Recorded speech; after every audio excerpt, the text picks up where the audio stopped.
Hi friends, ఈవేళ బీట్రూట్తో చపాతీ చేస్తాను చూడండి. ఇలాగా చిన్నగా కట్ చేసేసుకోవాలి. మొత్తం మిక్సీ పెట్టడానికి బాగా ఉంటాయి కదా పీసెస్.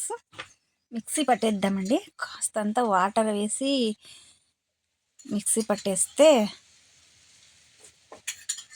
సాల్ట్ వేయాలి. పిండిలోకి ఆయిల్,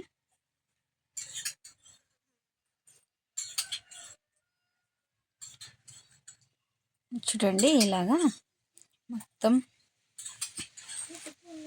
రసం అంతా పిండేసేయాలి. ఇలాగా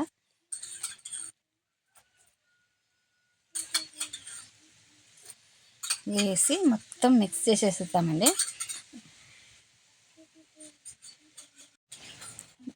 ఇలా బాగా మిక్స్ చేసుకున్న తర్వాత చూడండి ఈ కలర్ వచ్చేసింది. ఇది బీట్రూట్ లాగా వచ్చింది కదా.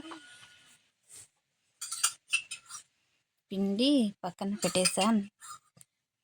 బాగా కలిపిన తర్వాత ఇలాగ మెత్తగా ఒక హాఫ్ అన్ అవర్ వదిలేసేస్తే మెత్తగా బాగా స్మూత్గా అయిపోయింది. చూడండి చపాతీ చేసేస్తామండి.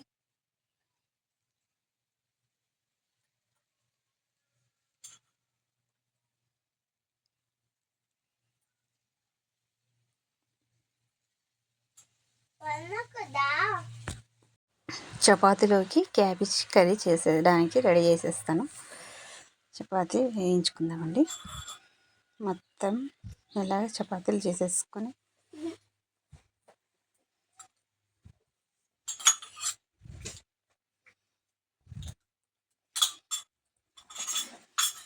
ఒకవైపు బాగా కాలిన తర్వాత ఒకవైపు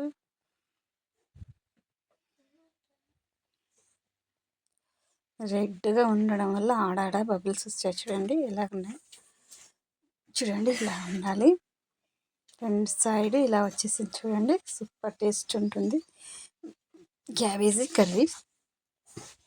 చపాతీ, బీట్రూట్ చపాతీ మీరు ఒకసారి ట్రై చేయండి. Bye friends.